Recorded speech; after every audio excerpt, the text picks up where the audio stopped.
national anthem, which will be sung by Sarah Fraunheiser, class of 2028, and remain standing for the invocation to be offered by the Reverend Caitlin Gartland of Presbyterian Church of Chestertown.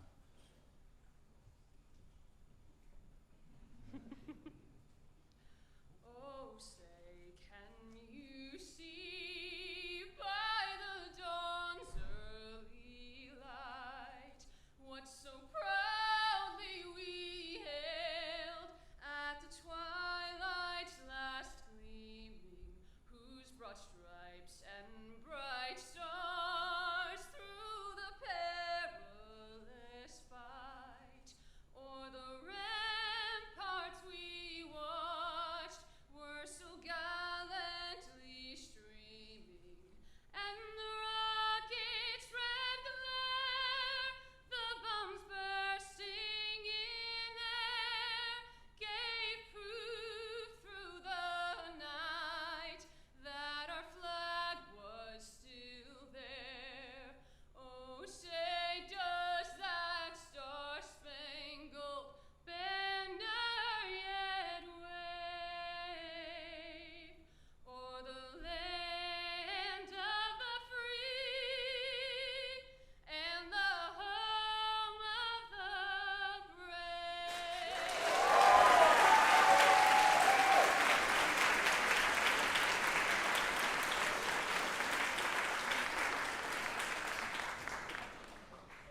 As we begin this afternoon, let's pause to center ourselves, seeking to be prayerfully present to this moment, to one another, and to the academic year before us. Source of life, of love, of hope, of unity, we are gathered here at the beginning of a new academic year. Some of us are back again, welcoming familiar faces and places. Others of us are here for the first time, absorbing as quickly as we can all that will soon be familiar. But we are all drawn to this place where we trust that we will be nurtured, challenged, stretched, and encouraged. We look forward to what this year will bring: the opportunity to learn, to forge relationships, to discover more of who we are, and to lean into how we are being invited to shape both this community and the wider world. As we begin this year, may we root ourselves in this community's values: truth, integrity, determination, curiosity, civility, leadership, and moral courage. Whether we are staff or students or faculty, may we embrace any opportunity to learn, to teach, to support, or to serve. And may we be relentlessly mindful of the gift that is found in our layers of diversity as we together seek to move the world toward what is good and right and just and whole. Amen. Please be seated.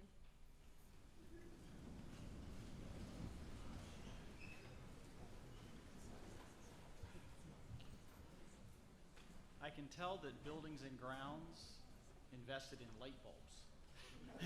I've never seen it this bright. So thank you, Reverend Gartland, for that invocation, and thank you, Sarah, for your wonderful rendition of the national anthem.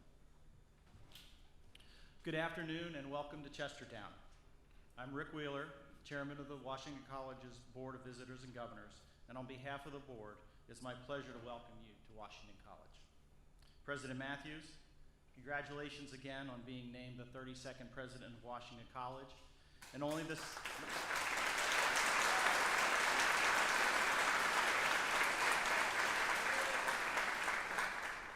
the second alumnus to hold that office.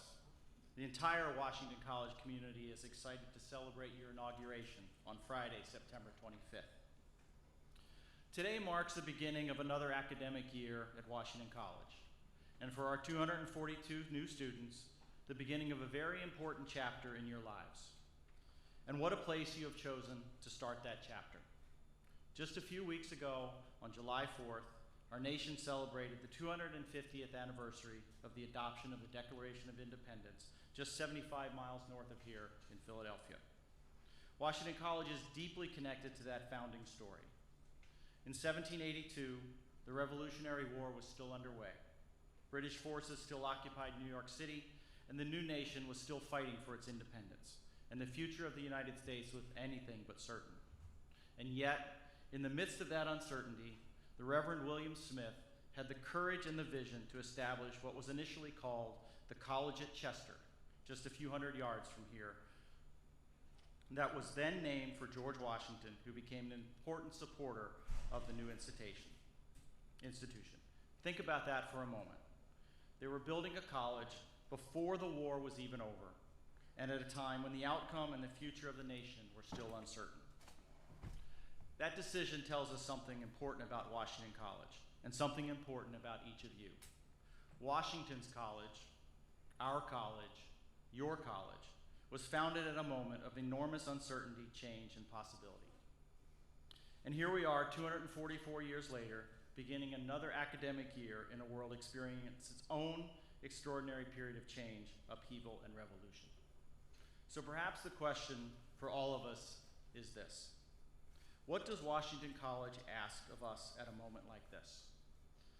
I believe the answer begins with our core values: integrity, curiosity, civility, leadership, and moral courage. And those aren't simply words on a website or a wall. They are a guide for how we live, learn, and lead. Integrity means doing the right thing, even when no one is watching. Curiosity means asking questions, even when the answers are difficult or inconvenient. Civility means being willing to listen, especially when we disagree.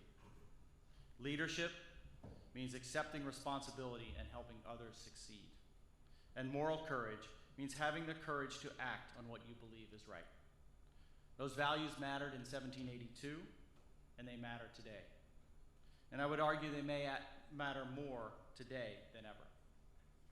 You're entering a rapidly changing world. Technology is changing. Artificial intelligence will change the world. The economy is changing. Jobs that exist today will not exist tomorrow. And some jobs that jobs that don't exist today will exist tomorrow, and some that we know today may not. But the ability to think critically, communicate effectively, treat others with respect, lead with integrity, and make courageous decisions, those things will never go out of style. At Washington College, we are fortunate to be both a high-tech and high-touch community. We embrace new ideas and new technologies, but we also believe deeply in something very old-fashioned: knowing one another. Knowing your professors, knowing your classmates, having conversations, listening, disagreeing respectfully, and occasionally discovering that the person sitting across the table from you has a very good point, or at least they are very confident that they do. This is part of the Washington College experience. We achieve ambitious goals here, not only through big ideas, but paying attention to the small details that really matter: how we treat people, how we show up, how we respond when things don't go our way, and how willing we are to be able to help someone else along the way. As you learn and embrace and put these values into practice, I believe you'll discover some of the great rewards of a Washington College education: fulfilling experiences, personal growth, lifelong friendships, and professional success. So to the members of the class of 2030, take full advantage of everything Washington College has to offer. Go to class, ask questions, try something you've never tried before, get involved, meet people who are different from you, take advantage of opportunities, even the ones that initially make you a little uncomfortable. And perhaps most importantly, don't be afraid to make mistakes. You're here to learn. And sometimes the most valuable lessons are the ones you didn't expect to learn. And I hope that 4 years from now, when you will come to the same conclusion I did: attending Washington College was one of the best decisions you ever made. To all of our students, parents, faculty, and staff, the Board of Visitors and Governors wishes you a wonderful academic year. We stand with you as you learn, grow, lead, and prepare for an even brighter future. And to our distinguished guests today, thank you for being here. We appreciate your commitment to Washington College and all that you do and will continue to do to benefit and strengthen this remarkable community. Welcome to Washington College. welcome to Chestertown, and welcome to the beginning of what we hope will be one of the most meaningful journeys of your lives. Thank you.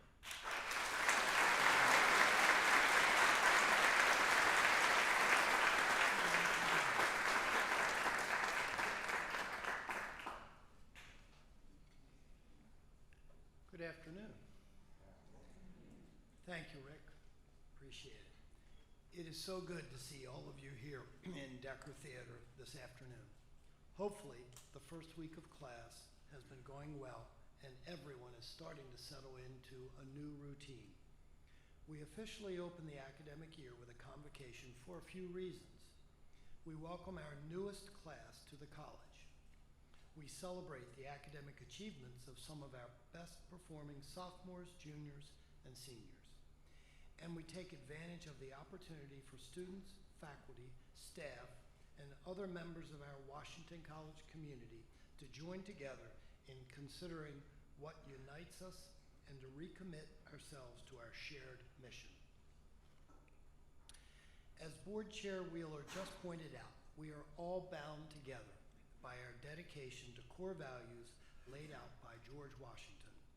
And we are all part of continuing the groundbreaking vision that established this college that bears his name. We believe higher education should equip and inspire students to become citizen leaders in this country and in our global society. And all of us do our part to see that goal achieved. We do that in part by staying connected to our heritage, but we also never stop innovating to bring unique value of the liberal arts into the future. There are examples of this happening in every course being taught on this campus, and I congratulate and thank the faculty for your never-ending dedication to providing our students the absolute best education possible. There are also 3 examples of innovation underway on the campus this year that I believe will benefit every person in this room, every person connected to the college, and many of our fellow citizens. First is the publication over the summer of a book written by nearly 30 of our professors. The book will help the faculty at institutions across the country to learn from the way that teaching information literacy and critical thinking here at Washington College helps empower students to make impacts on their communities during and after college. From business to math, from anthropology to political science, courses across our curriculum show students how to evaluate claims, understand community needs, and take action to improve society. Megan Gross and Sarah Clark DeReza, the directors of the Cromwell Center for Teaching and Learning, enlisted 24 of their fellow faculty members to share their own case studies to help faculty elsewhere learn how to teach in ways that not only impart knowledge, but also build skills, understanding, and an interest in using them for the common good. Would everyone who contributed a chapter to that book please rise?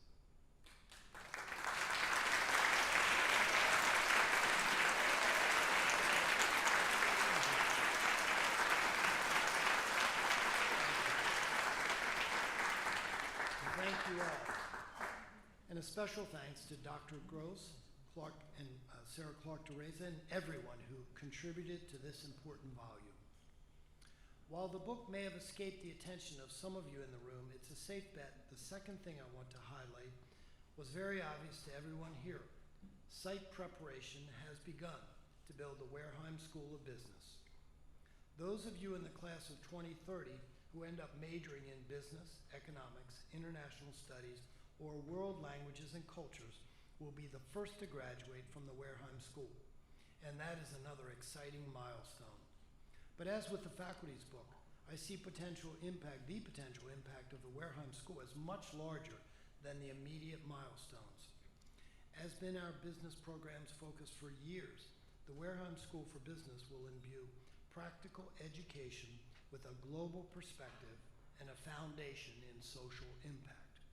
The unique liberal arts approach not only encourages but thoughtfully ensures that students learn multiple viewpoints and engage in consideration of their actions.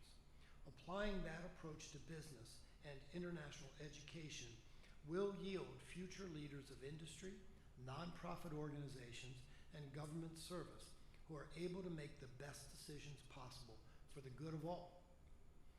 All of us at Washington College are incredibly grateful to Beth Wareheim for her recognition of the value of that approach and her vision to expand it to a school focused on global business and social impact. We appreciate the generosity she has shown in making the initial gift to support the creation of the Wareheim School of Business and the inspiration she has provided everyone involved in its creation. I mentioned the impact we anticipate from students majoring in programs within the Wareheim School. But at Washington College, we believe civic and community engagement is the responsibility of every person, every student regardless of major, every faculty member regardless of discipline, everyone connected to the college, no matter how near or far they may live from it now. I think it is safe to say that it has also become increasingly apparent to all of us that our country is struggling with basic civil discourse. We seem to lack the ability and willingness to work together. There are far too many people focused on imposing their will and far too few interested in learning from one another to find paths forward that can benefit all of us. This year, Washington College and former Maryland Governor Larry Hogan launched the Hogan Institute to create programming and opportunities for students and community members alike to learn from leaders and professionals from across the political spectrum. I encourage everyone here today and everyone watching online to attend Hogan Institute events, seek opportunities to work across differences, and help us lay the groundwork for better civic discourse in the future. In addition to Governor Hogan, I would like to thank and congratulate the Institute's Executive Director, Colin Pascal, and Faculty Director, Dr. Christine Wade, for their hard work getting this new initiative underway, and wish them our wholehearted support for its continued success. That is the context for this academic year that I would like all of us to keep in mind as we go about our daily tasks in different classrooms, study carrels, and offices. Washington College is invested in civic and community engagement, social responsibility, and respectful and rigorous debate. I look forward to working with all of you this coming year to live up to our values and goals. First, though, we need to officially welcome our newest students. Our Vice President for Enrollment Management, Johnny Johnson, will now present the class of 2030.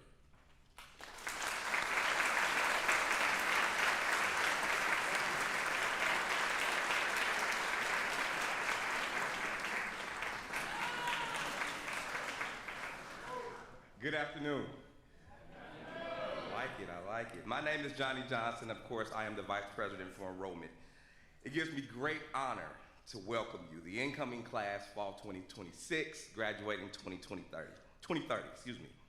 I hope by now you can feel that you are surrounded by a caring community that's pulling for you to be successful.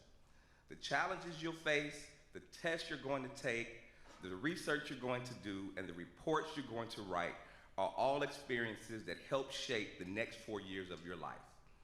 And let me be one of many to tell you that all of the learning just won't be in the classroom. The residence halls, the cafeteria, the theater stage, the athletic fields, the study room in the library, they will all serve as opportunities of discovery. Discovery about your peers, discovery of ideas, and more importantly, discovery of yourself. Before you go off and change the world, let's briefly talk about who you are today. Although you haven't declared a major yet, the most popular areas of interest from your applications were business management, environmental science, psychology, biology, education, and engineering.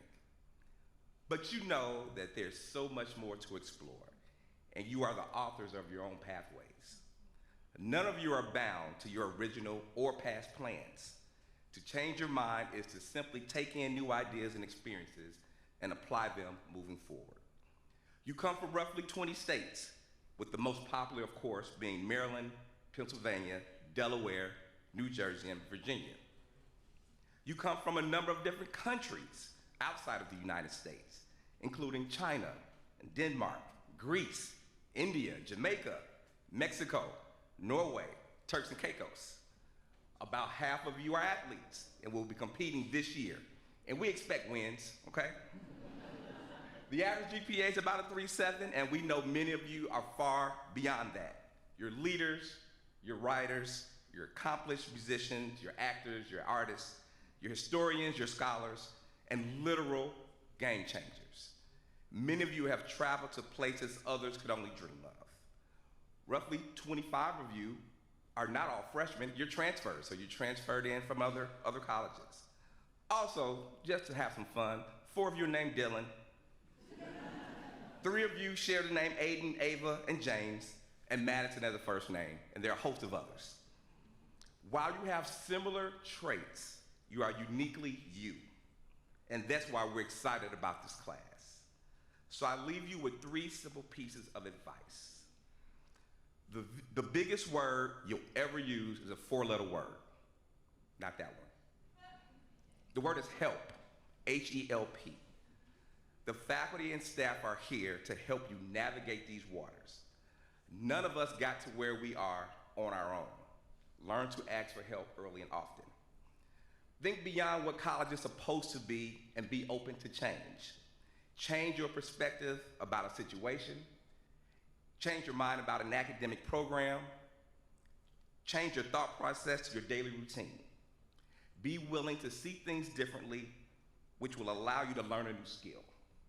Discover a new idea, or listen to a different opinion. Be willing to evolve. Number 3, have fun. The college experience is life-changing, so open yourself to all that's going to happen over the next 4 years. So again, welcome to Washington College. We're excited to be on this journey with you. Welcome.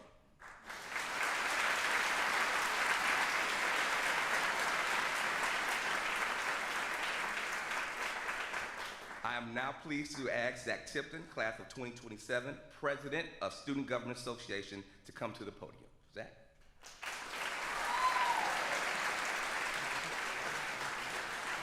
Good afternoon, everyone. It's great to see you all here, Fall Convocation. For those who don't know or weren't listening to Johnny, my name's Zach Tipton. I'm a senior and I'm the president of the Student Government Association.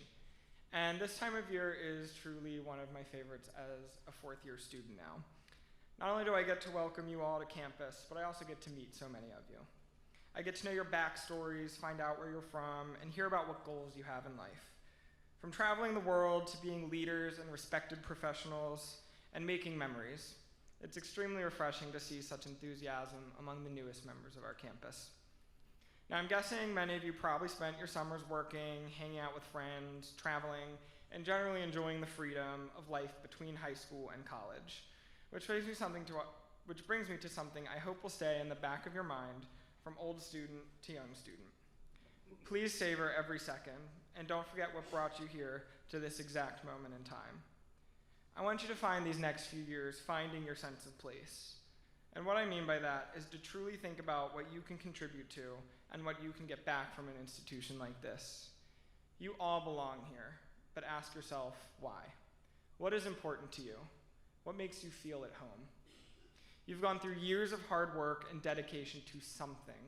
Maybe K through 12 grade school wasn't your favorite and was a little forced, but now you have a chance to apply yourself and discover something unique and personal here.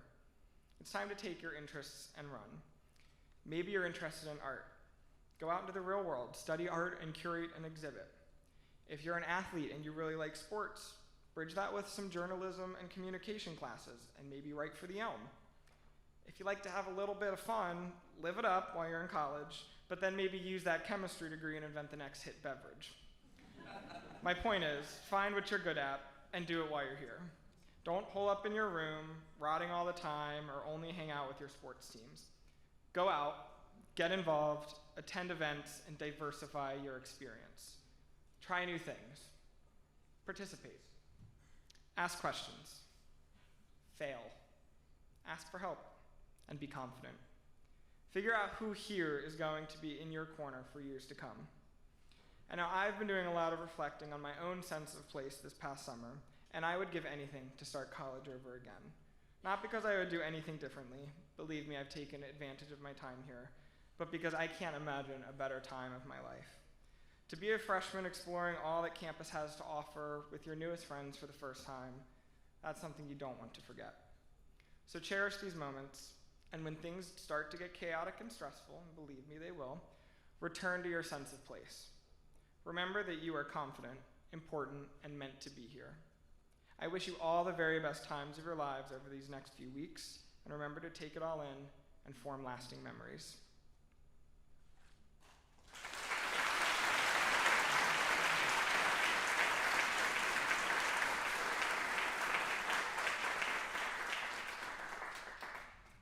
The Alumni Horizon Ribbon Award recognizes alumni of the past 15 years who have demonstrated outstanding leadership, service, and scholarship, and who embody the Washington College ideal of citizen leaders.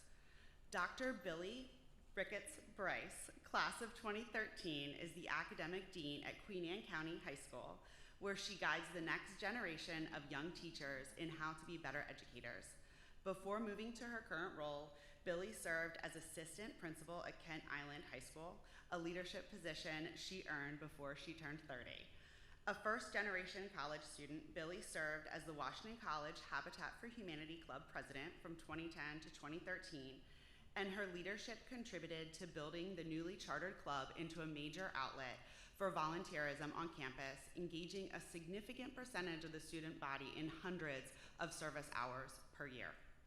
When she graduated, she spent 2 years serving with Teach for America as a middle school science teacher in one of the worst-ranked school systems in the state.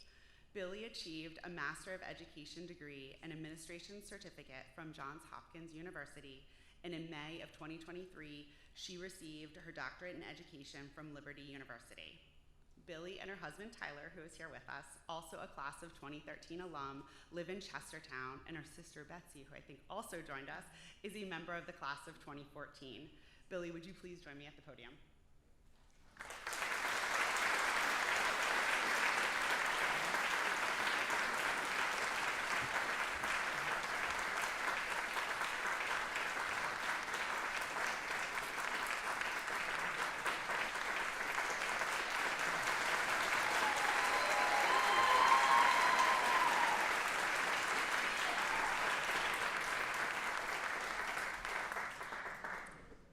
Phaedra Michelle Scott, class of 2014, is a writer and dramaturge based in New York City. She has written more than half a dozen plays, 4 of which she was commissioned to create. While a student at Washington College, Phaedra majored in history and theater, and her work continues to reflect her dual interests as she dramatizes moments, people, and issues from the past. Most recently, she had a world premiere of her play, Plantation Black, at Interact Theater Company in Philadelphia. As a dramaturge, Phaedra has worked in new play development institutions around the country where she supports living writers and is the resident dramaturge of New Harmony Project. Phaedra also invests significant time in educating up-and-coming playwrights and others. She is a screenwriting instructor for the Juilliard School and speaks to students at high schools and colleges.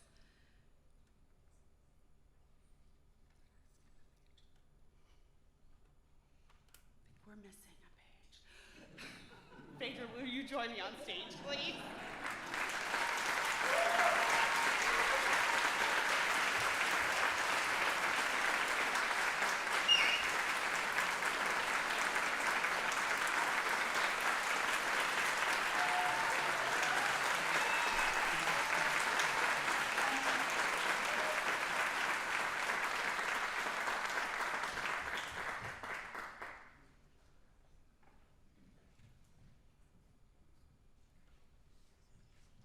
Congratulations to both of the award winners. And I have to admit, I had to look up dramaturge.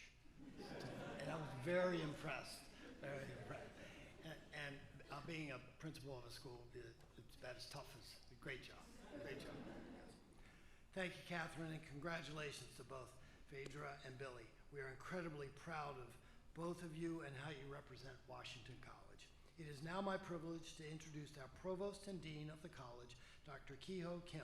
Dr. Kim will present academic honors for the 2025-26 academic year. Kehoe?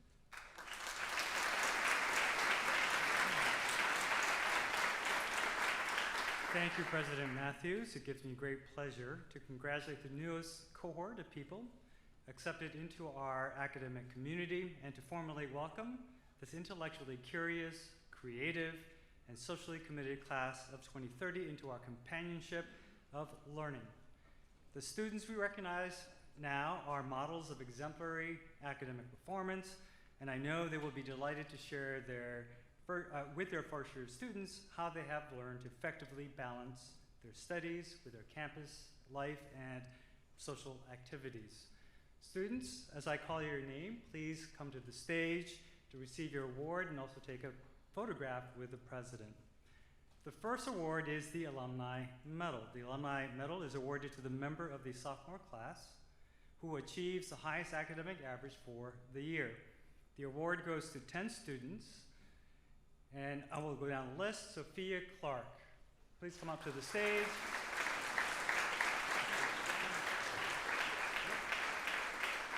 I will take Sophia's.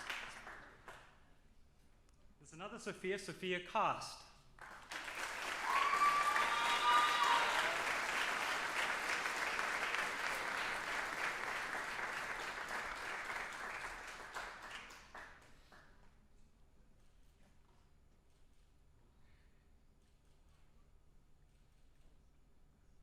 Emily Cummins.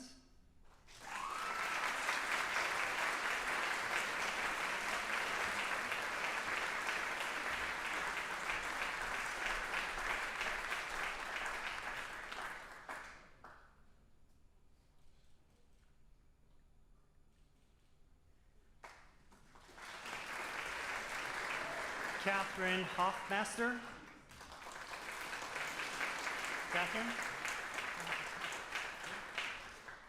Another award. Kaylin Nelson.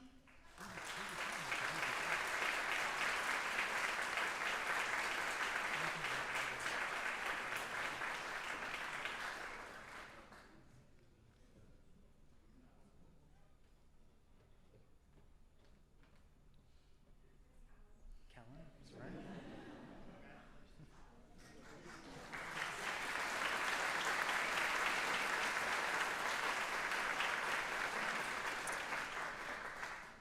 Next is Jana Nguyen.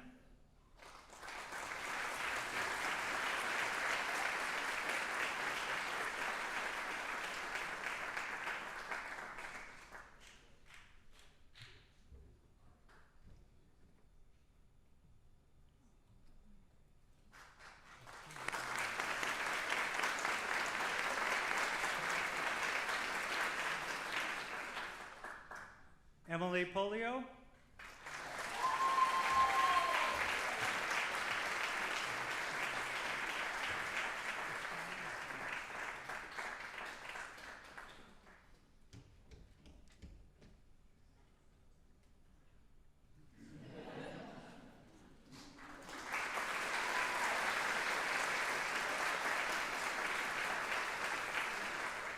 Tyler Rice in absentia. So I get that one too. Aaron Rodenhausen.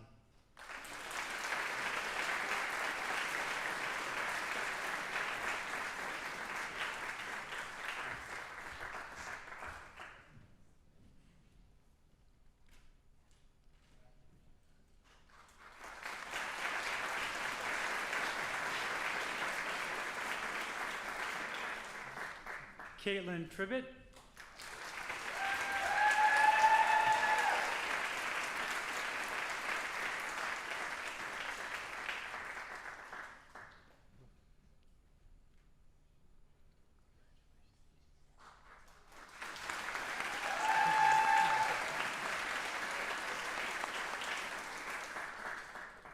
All right, the next award is the Visitors and Governors Medal, and it is awarded to the members of the junior class who achieves the highest academic average for the year. The award goes to 5 students First is Olivia Allen.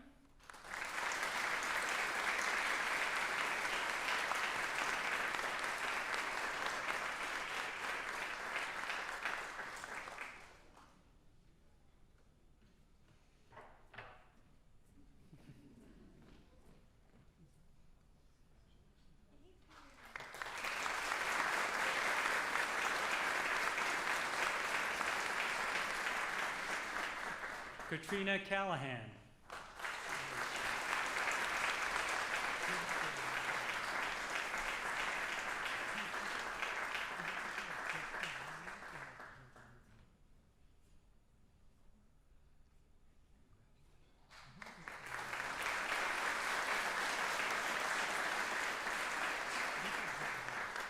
Annabella Golia.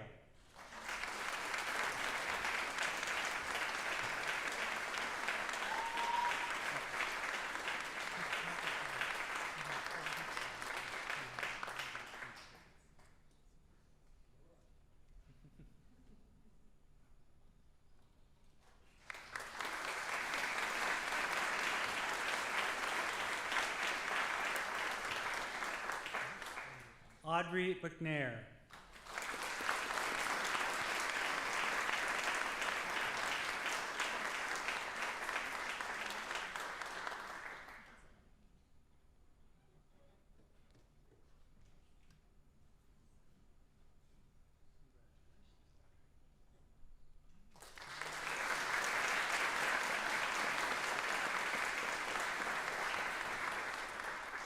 Last but not least, and with the shortest walk, Zachary Tipton.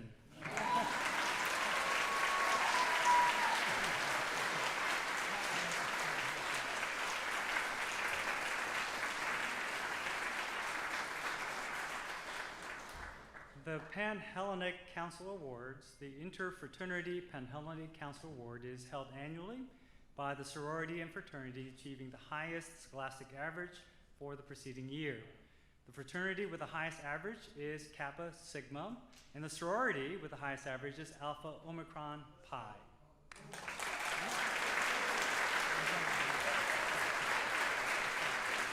Representatives, please come up to the stage.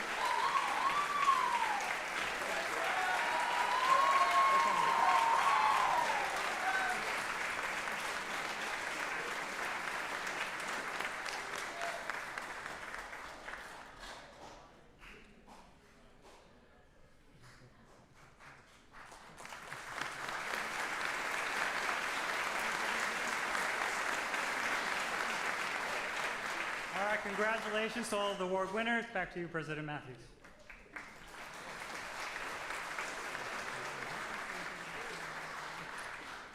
Thank you, Provost Kim, and congratulations to each of these students on their academic achievements.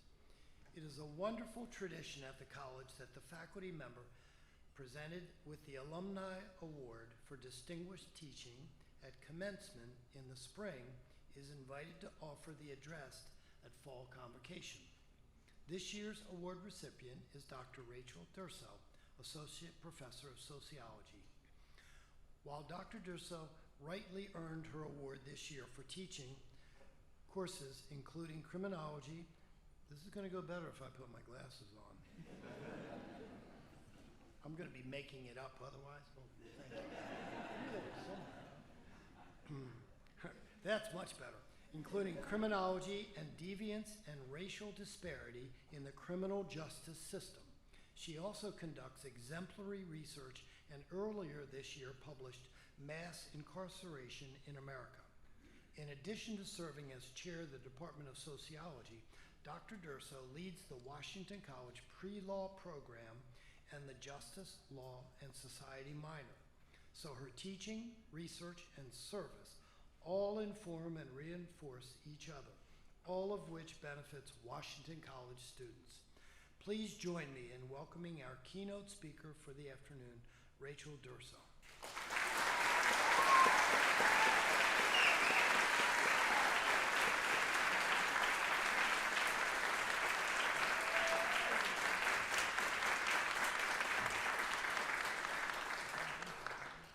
Thank you.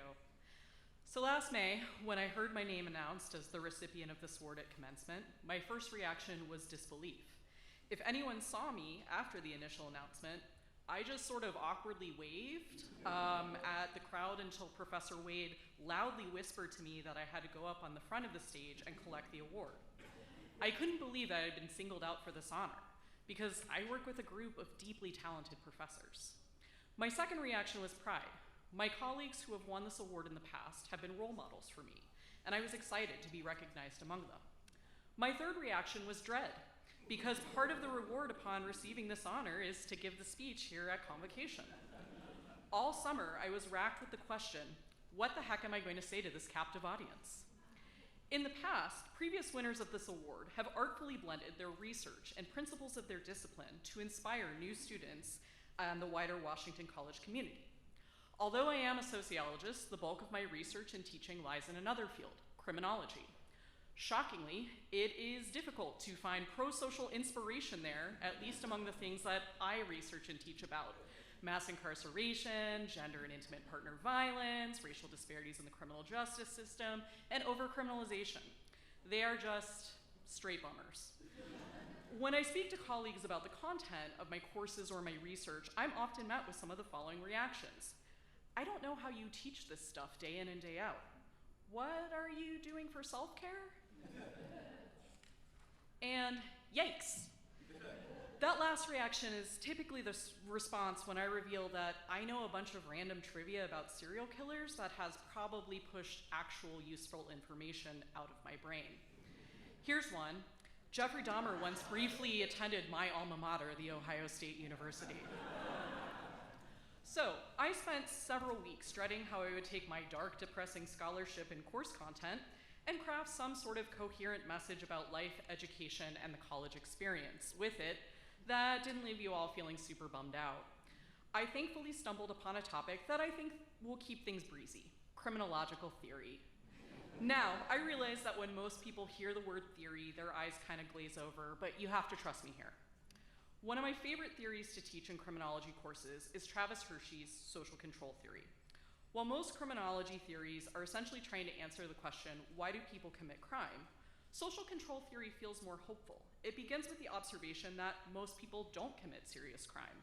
Therefore, the question asked by control theorists is not why people commit crime. Instead, they ask, why do most people follow the rules? Hershey's answer is that most of us form meaningful social bonds with our families, friends, coworkers, and people in our communities, as well as institutions like schools, work, and religion. He essentially observed that when we feel strong connections to these people and things, we're less likely to engage in behaviors that harm them. Hershey also noted there are dimensions to these bonds, which serve as mechanisms for forming, strengthening, and maintaining the bond. These dimensions are attachment, involvement, commitment, and belief. What I appreciate about this theory is that it not only provides an elegant understanding of crime prevention and social control, but the dimensions of social bonds he describes are also the foundation for having a meaningful, fulfilling life. For the remainder of my remarks, I will talk about my experience with these dimensions and how I think they help us move through life. Attachment, the first element of the social bond, is the degree to which we care about the opinions of others who mean something to us. We often seek the approval of family, friends, teachers, and colleagues because we care for them and or respect them.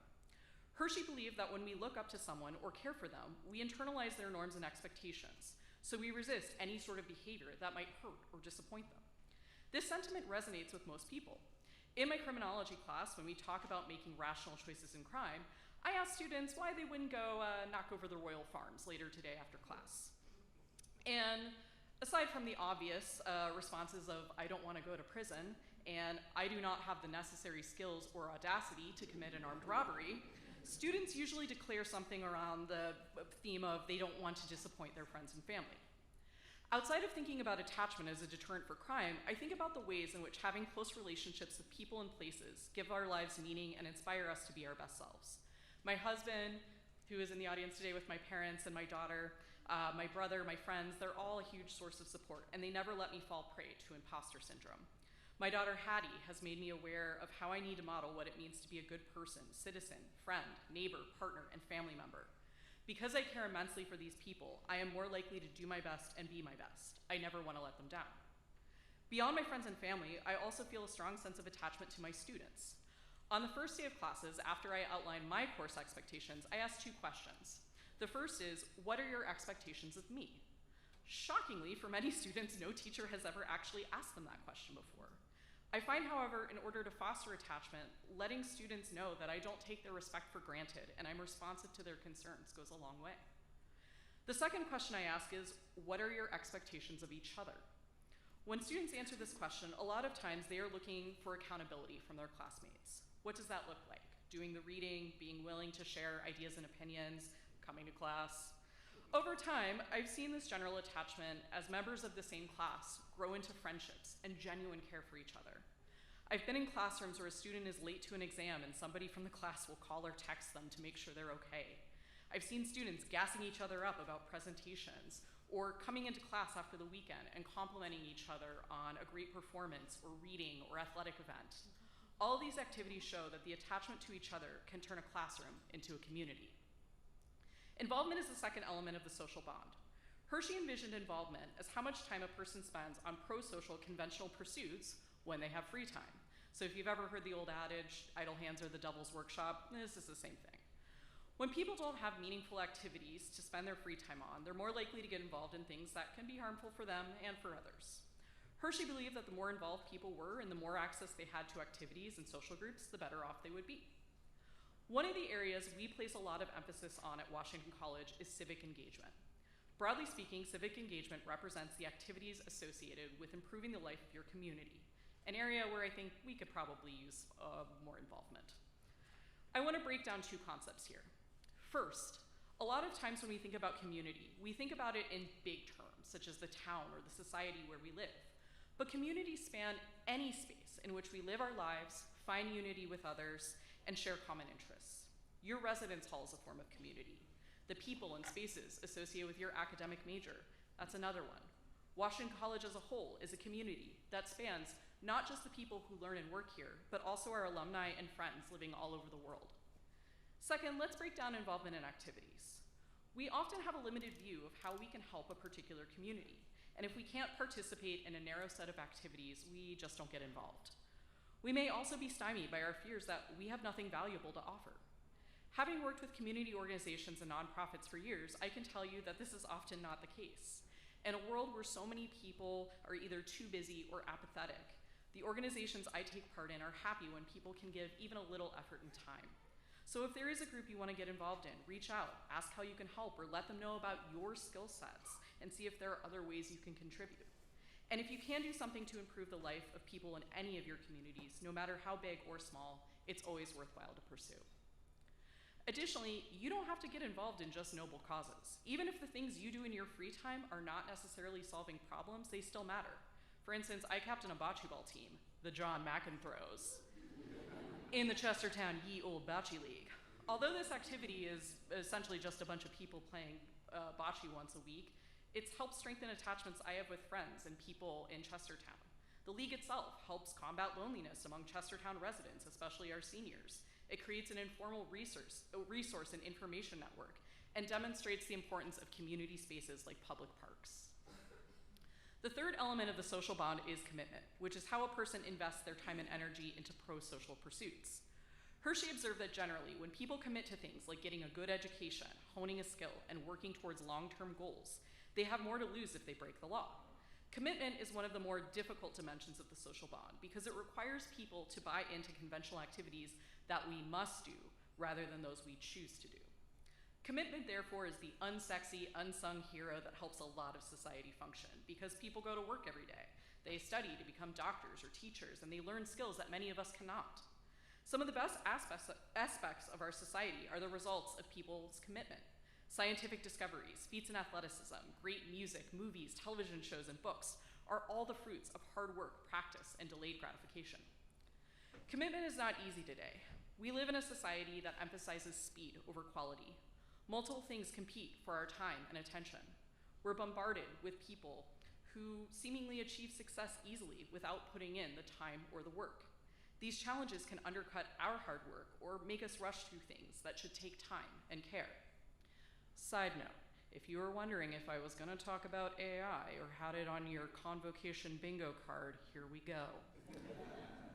What also makes commitment hard today is the fact that although our society says it values hard work, it also promotes things like generative AI. Although I use large language models in my research and see utility in AI tools, I take issue with the forms of generative AI that steal the effort of others so that people can make worse, soulless versions quickly en masse. It's an affront to anyone who has committed themselves to learning skills and techniques and laboring to create. There's also great fear that AI will displace education, one of the pro-social commitments Hershey describes. The current tale about AI is that in the world of work, someone with no education who uses AI tools will always outperform an educated worker with less AI prowess.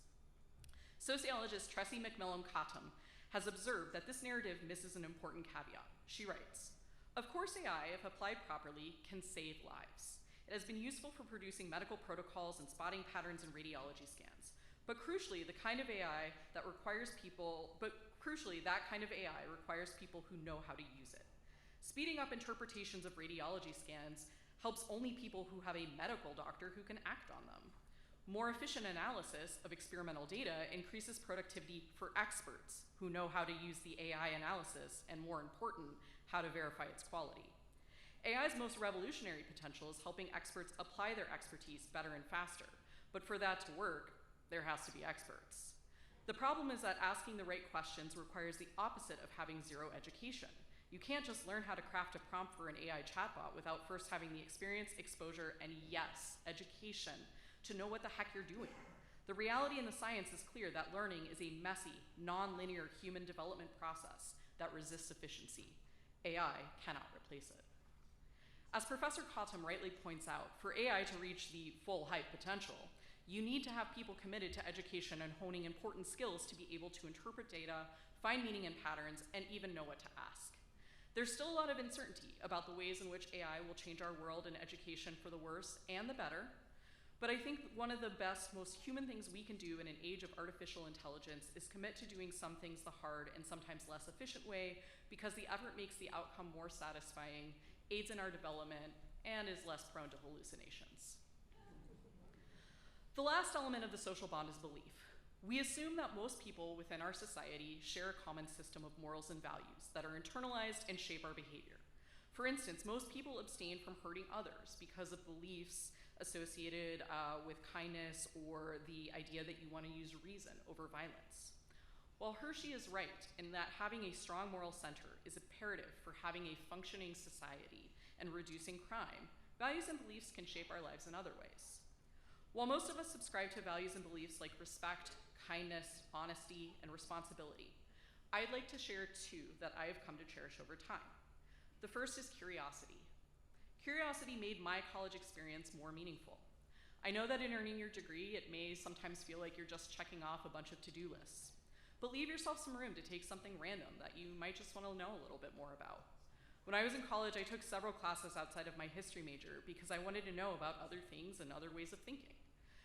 I took classes on the great books where we read the Odyssey and the Iliad. Turns out very pertinent given all the discourse around that new Christopher Nolan adaptation. I took an ethics course which broadened my horizons on how people made decisions. I also took the course that changed the course of my life, Introduction to Sociology. Sociology helped me consider the way experiences shape who we are, what we believe, and how we react to things. As soon as I took that first class, I knew I had to learn more about the world through this perspective. Curiosity is also why I took this job as a professor. This job allows me to explore, learn, and answer questions about the world and human behavior, and it provides me with opportunities to get to know and understand people who are different from me and learn from them. Over my life, I have found that I also value curiosity in others. The people I enjoy being around the most are those who want to learn more, try new things, experience other cultures, and are frankly down for an adventure, big or small. Surround yourself with others who want to know more about this big, beautiful world of ours, and I guarantee you that you will never be bored. The second is the belief that as long as it's not hurting anybody, let people like what they like. And that means you too, you get to like what you like. There's a lot of pressure in our society to feel like you have to like certain things or to be ashamed of your uncool interests. Social media often compounds this with videos and influencers telling us why our style, our taste in music, the food we eat, and even where we live sucks. It's fine to not like something someone else likes, but you don't need to denigrate someone's thing to make yourself look better, smarter, more cultured, whatever. One of my favorite writers, Sam Irby, in her book Quietly Hostile, had this to say about the matter when people would want to make fun of her for watching Bravo reality TV or being a fan of the Dave Matthews Band, two things I will also proudly cop to liking. Now I'm going to quote Sam here, and there are swear words, but we're mostly adults, so let's proceed. One of the tools that people who are shitheads use to make people who are not feel like shit is the casual dismissal of the things those people like. They say things in a way that makes you feel like you have to apologize for liking them, that puts you on the defensive, that sends you down an internal spiral thinking, why do I like the dumb shit I like? And questioning your entire life's history of tastes and choices all because you had the nerve to express enjoyment in something mundane. She goes on to describe an interaction with a person who was giving her grief about something she liked, that this person thought was terrible. The person was smugly waiting in anticipation for Sam to come up with an apology or cobble together a defense. But instead, Sam just declared, I like it. She writes, you can use I like it. The exclamation point is necessary. Anytime freaks question a regular ass thing you enjoy, and it'll swipe their legs out from under them every single time, and you can stand over their quivering body with your subpar tastes and laugh your face off. Deploy it whenever you want, then sit back and watch judgmental friends splutter and try to choke out a response. Because what people like that really want is to show off how much more cultured and evolved they are than you, and saying, I like it, robs them of that opportunity. I have started using I like it, the strategy posed by Sam, and it has really made me own who I am and what I'm into. It's also made me consider when it's appropriate to be critical and when I should just keep quiet. Life is short, and the sooner you realize you don't have to apologize or defend whatever random things bring you joy or tear someone else down for liking something you don't, the better off you and everyone else will be. So that's it. Thanks to Travis Hershey and a little extrapolation from yours truly, you too can turn social control theory into a roadmap on how to not commit crime and also make your time as a person in the world more fulfilling. And this was hopefully not as depressing as I originally thought it would be when I was agonizing over how to make criminology inspirational. But just to even it out, I will leave you with one more serial killer fact. Ed Kemper, the co-ed killer, narrated hundreds of audiobooks for the blind. Thank you.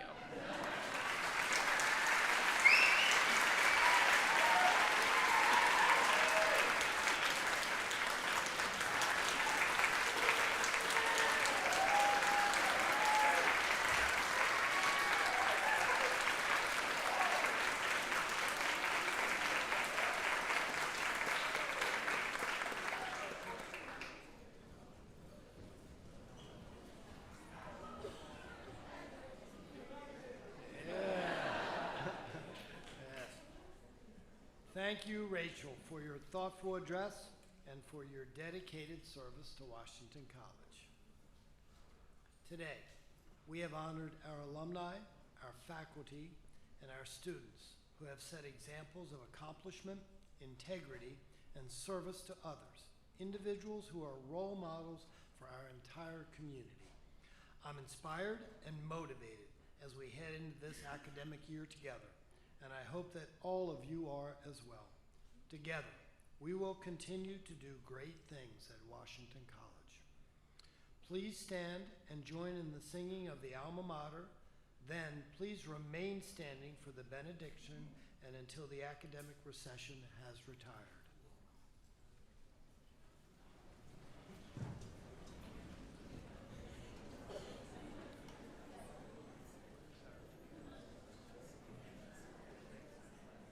By the gleaming blue Chester River, on the Maryland eastern shore, stands a glorious alma mater, whose name we will ever adore. 'Tis a name that shone high in glory when our country her freedom won. And our college alone was the first one to own to the fair name of Washington. So Washington, old Washington, our Washington we do adore. We will fight for her honor as her sons and daughters have before. So Washington, old Washington, our Washington forevermore. She's our dear alma mater on the old eastern shore.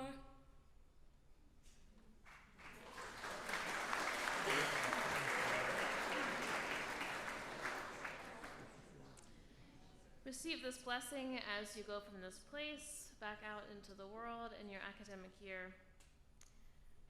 May you walk through campus with eyes wide open, ready and willing to see what this world will reveal to you.